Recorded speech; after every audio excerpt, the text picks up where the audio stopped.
Ja, heute besuche ich endlich nochmal den Windpark Schneeberger Hof, hier in der schönen Nordpfalz, im Nordpfälzer Bergland. Ja, und ich wollte mir mal die neuen Anlagen anschauen. Das Repowering ist nämlich abgeschlossen. Beide E138 sind fertig errichtet. Ich war vor Weihnachten das letzte Mal hier. Da war eine Anlage so gut wie fertig. Bei der zweiten hatte man gerade angefangen, den Turm zusammenzusetzen. Ja, und jetzt sind beide fertig, 2 Monate später. Die haben wohl beide Anlagen tatsächlich noch Ende des Jahres fertiggestellt. Hut ab! Ja, beim letzten Mal war die Anlage hier hinten fast fertig. Da hat noch ein Rotorblatt gefehlt.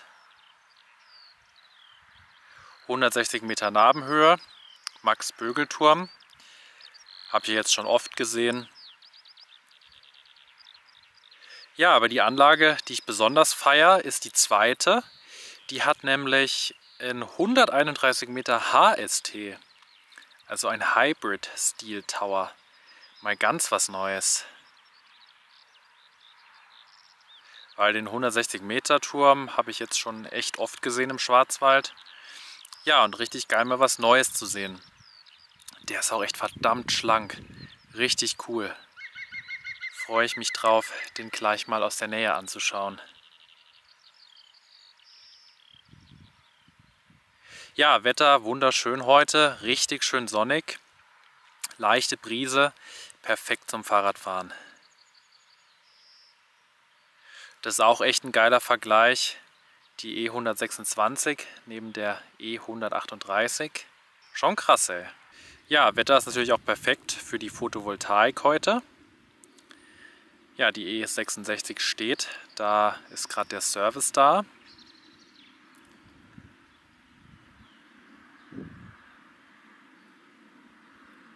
Zwei von den V126 stehen auch.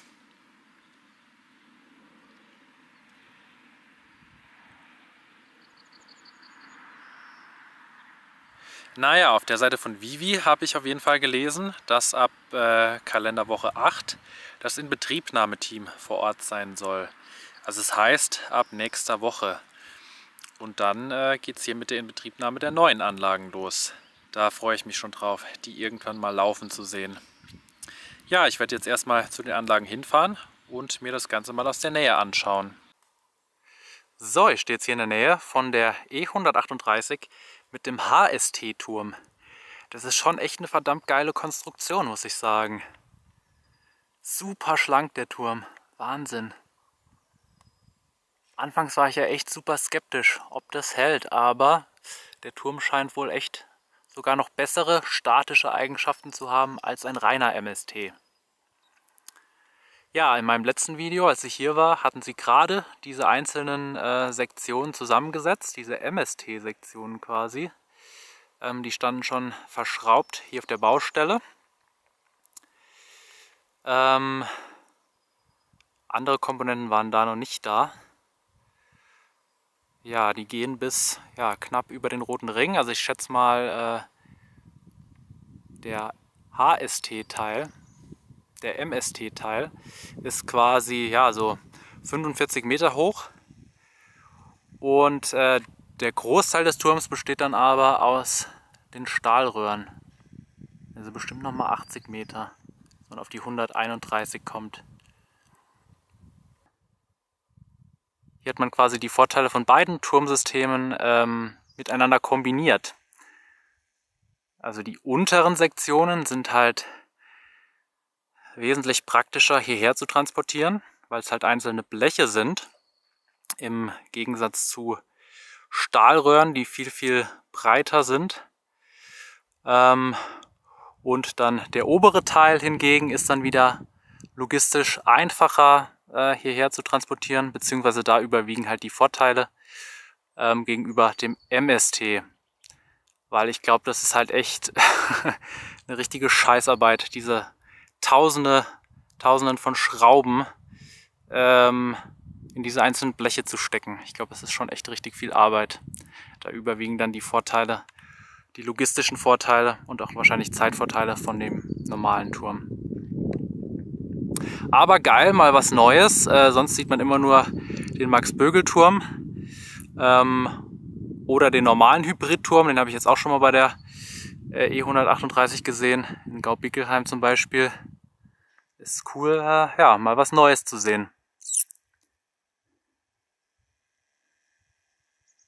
Vivi Consult ist der Projektentwickler,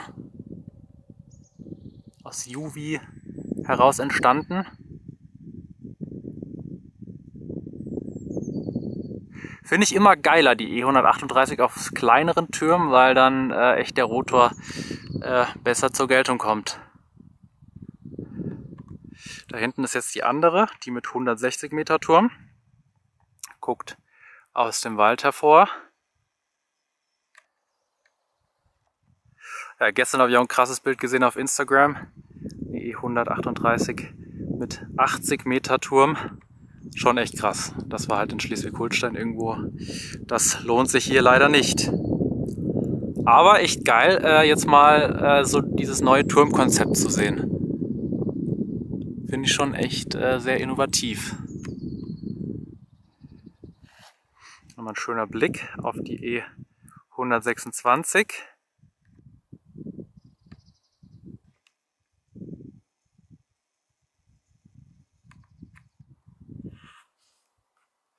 Ja, dann werde ich mal weiterziehen. Schauen wir noch bei der anderen E138 vorbei. Und ja, heute ist einfach geniales Wetter, um mit der Drohne zu fliegen. Ich glaube, das werden richtig geile Bilder. So, ich stehe jetzt doch noch mal ein bisschen näher beim Turm. Ich habe gerade eben ein bisschen Abstand gehalten, weil hier immer noch eine Alarmanlage steht. Aber ich glaube, jetzt stehe ich in ausreichender Entfernung. Ja, hier sieht man den Turm noch mal richtig krass. Und wie viel 1000 Schrauben das einfach sind, das ist echt der Wahnsinn. Also zum einen die Schrauben, die die einzelnen Bleche zusammenhalten, aber dann auch diese vielen Schrauben, die die Segmente miteinander verbinden. Das ist schon echt krass.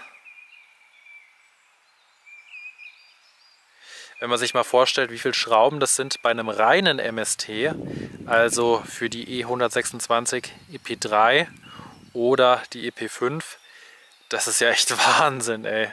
Krass.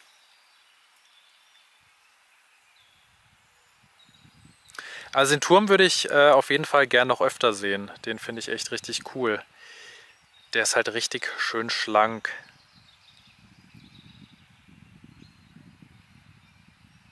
Und ich muss auch sagen, das Fundament, in meinem letzten Video hat man gesehen, wie schmal das eigentlich ist. Das ist nicht so breit vom Durchmesser wie bei den anderen Anlagen. Hier sieht man nochmal schön die Ausmaße, also die Erdwelle. Das hat man jetzt alles ein bisschen aufgeschüttet. Beim letzten Mal hat das alles noch rausgeguckt. Aber ja, auch der Turmfußdurchmesser ist schon relativ gering. Nicht so groß wie bei dem 160 Meter Turm.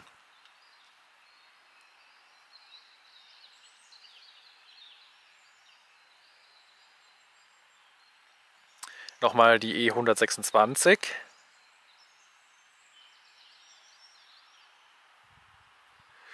Und nochmal eine richtig schöne Sicht in die Ferne heute zu den ganzen Windparks im Nordpfälzer Bergland.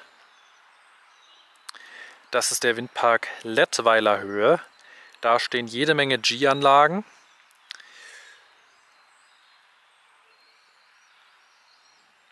Da hinten stehen noch Enercon. Weiß ich jetzt gar nicht, was das für ein Windpark ist.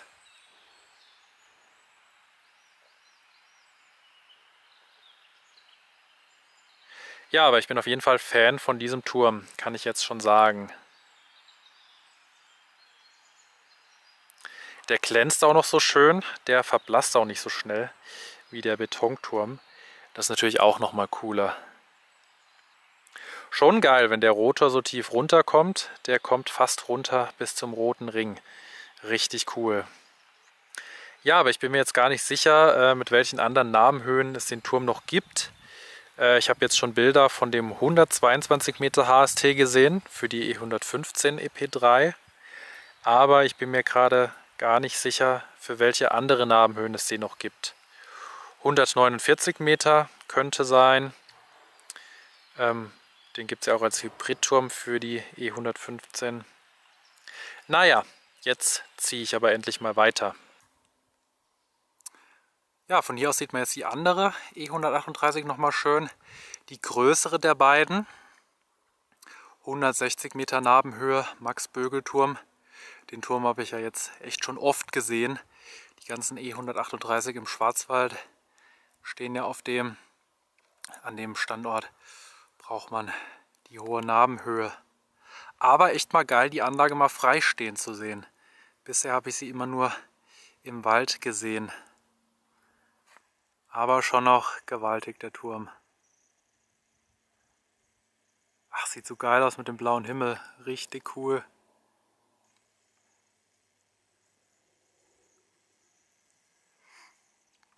Da hinten die E101.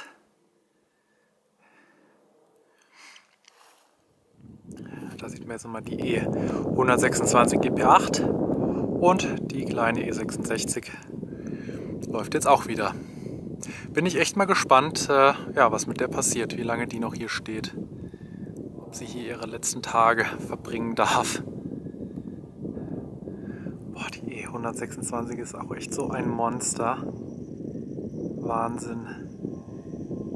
Mit diesen fetten Hinterkantensegmenten und diesem riesigen Ei.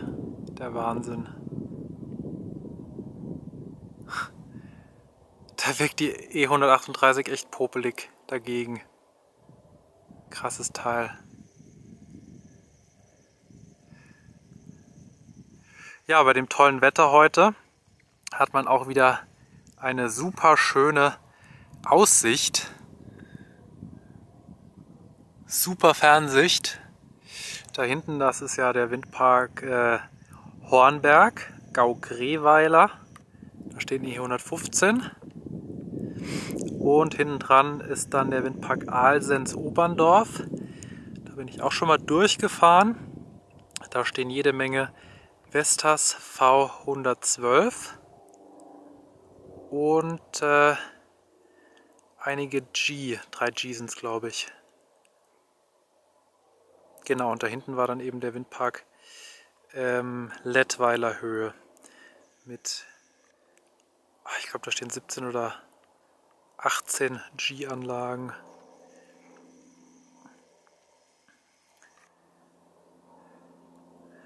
Da hinten ist auch noch ein cooler Windpark, den wollte ich auch immer schon mal besuchen, habe ich es aber bisher noch nicht hingeschafft. Das ist der Windpark Fürfeld-Winterborn. Da steht auch noch so eine Kennersys-Anlage, E101, V112 und da stehen auch noch mal so kleine Nordex-Anlagen auf Gittermast. Die drehen sich auch noch. Da war ich mir nämlich auch nicht sicher, ob die noch laufen. Sehr geil. Da fahre ich auf jeden Fall irgendwann mal hin.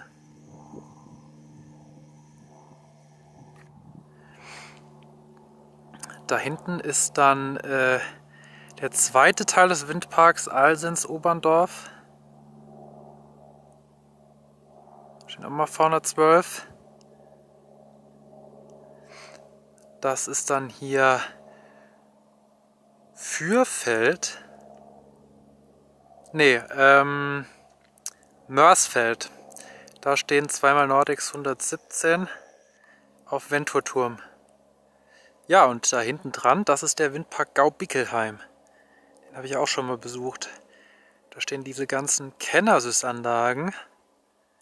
K110. Dann noch so kleine Enercon E48. Ah, und da hinten, da sieht man die E138. Die hat auch 131 Meter Nabenhöhe, aber Hybridturm.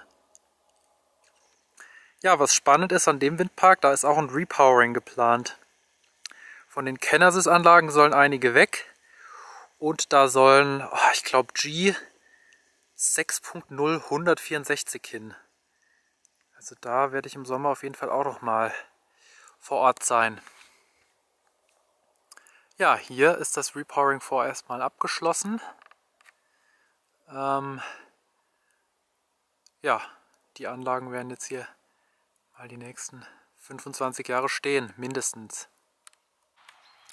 So, ich stehe jetzt hier nochmal etwas näher bei der größeren E138 und ich finde, der Turm kommt einem echt nochmal viel, viel größer vor auf freier Fläche als jetzt im Wald.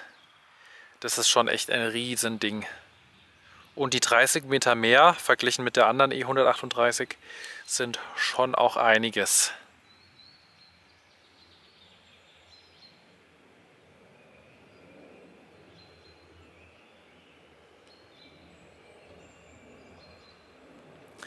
Vivin, Vivi Consult. Ach, ich finde, die Anlagen passen echt richtig gut hierher. Freut mich echt, dass sie die hier gebaut haben.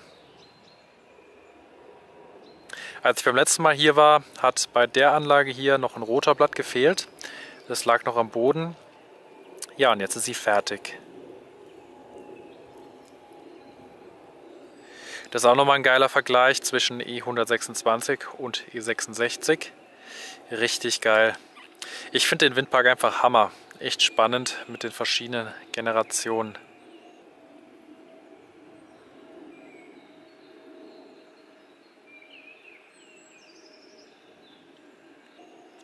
Ja, da hinten ist dann die andere E138.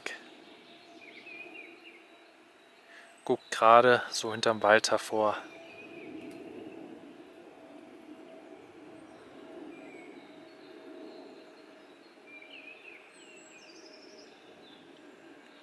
Ja, hier hinter mir sind jetzt die Vestas-Anlagen und die E101.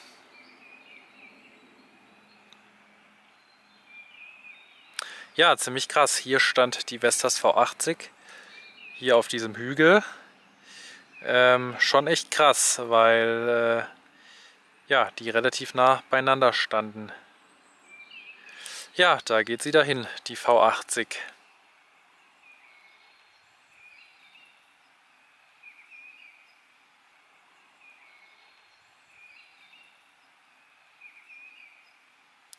Ja, hier ist noch alles videoüberwacht.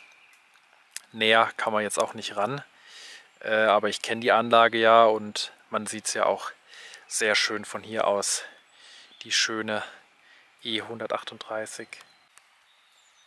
So, jetzt stehe ich hier nochmal bei der Big Lady der E126 EP8.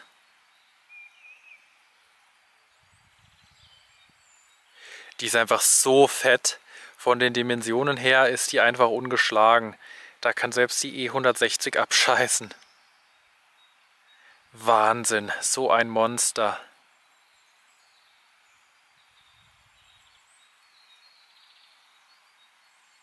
Schon echt krass, die gibt es ja jetzt schon eine ganze Weile. Wann wurde die erste gebaut? 2007, glaube ich. Hatte damals schon 6 Megawatt, später dann 7,6. Die E112 gab es ja auch schon mit 6 Megawatt. Das war schon krass. Ich meine, ja, jetzt erst so in den letzten Jahren sind ja erst andere Hersteller mit so leistungsstarken Anlagen rausgekommen. Aber mit großem Rotordurchmesser halt. Die Anlage hier war ja eher für windstärkere Standorte gedacht. Ja, ich weiß nicht, ob ihr es schon gehört habt, aber es wird ja gemunkelt, dass Enercon bald eine E190 rausbringen will. Das habe ich jetzt schon von mehreren Quellen gehört und das war wohl auch ein Gerücht auf der Husum-Messe. Das wäre natürlich schon echt richtig krass. Ich meine, Enercon ist halt gerade etwas hinten dran, was die Leistung der Anlagen angeht. Die E160 E3 hat ja nur 5,56. Da sind andere Hersteller leider etwas voraus. Naja, ich bin mal gespannt, ob bei der Hannover Messe dieses Jahr ein Geheimnis gelüftet wird. Ja, hier hat man auch nochmal einen schönen Vergleich zwischen der E138 und der E101. Und hinten dran noch die Vestas V126. Das ist auch ein geiles Bild.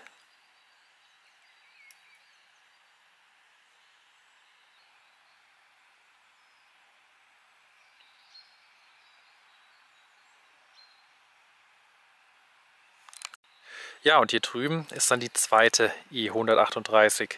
Leider direkt in die Sonne gefilmt, aber ich hoffe, man sieht es trotzdem.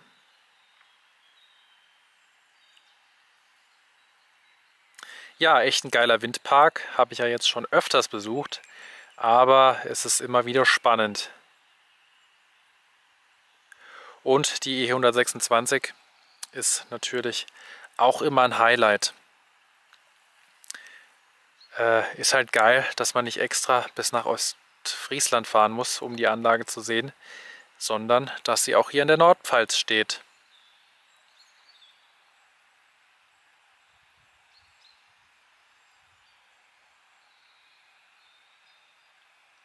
Ja, ich werde jetzt mal weiterziehen. Ja, von hier aus sieht man den Park jetzt nochmal schön von der anderen Seite. Ich stehe jetzt hier gerade mal im Turmschatten von der E101. Ja, hier sieht man jetzt beide E138 nochmal schön im Vergleich. Die kleinere mit HST-Turm hinterm Wald und die größere dann direkt hier vor mir.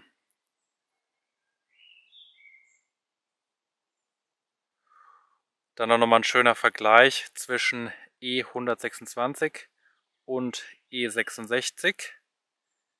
Das ist schon auch echt ein richtig krasser Vergleich.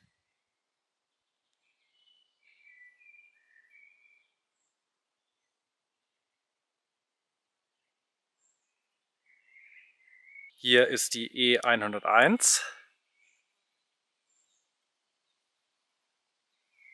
Und hier sieht man jetzt auch nochmal schön die Vestas-Anlagen. Die 3 Stück. Die stehen hier im Wald auf dem ehemaligen Militärgelände. Ehemalige Militärkaserne ist es, glaube ich. Die stehen jetzt leider.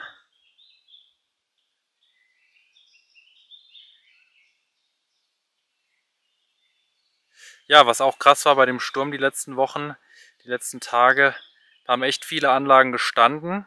Das war echt krass, weil der Strompreis da so im Keller war, dass da viele Anlagen nur abgeriegelt liefen oder komplett standen. Das ist echt traurig, wenn das Potenzial da ist, der Strom erzeugt wird, aber die Anlagen abgestellt werden, weil es keine Möglichkeit zur Speicherung gibt. Dann verabschiede ich mich an dieser Stelle. Ich hoffe, es hat wie immer gefallen. Gerne Kommentare schreiben. Im Anschluss natürlich ein Drohnenvideo. Ist eine richtig schöne Aufnahme geworden. War's damit. Und dann sehen wir uns beim nächsten Mal. Macht's gut und bis bald.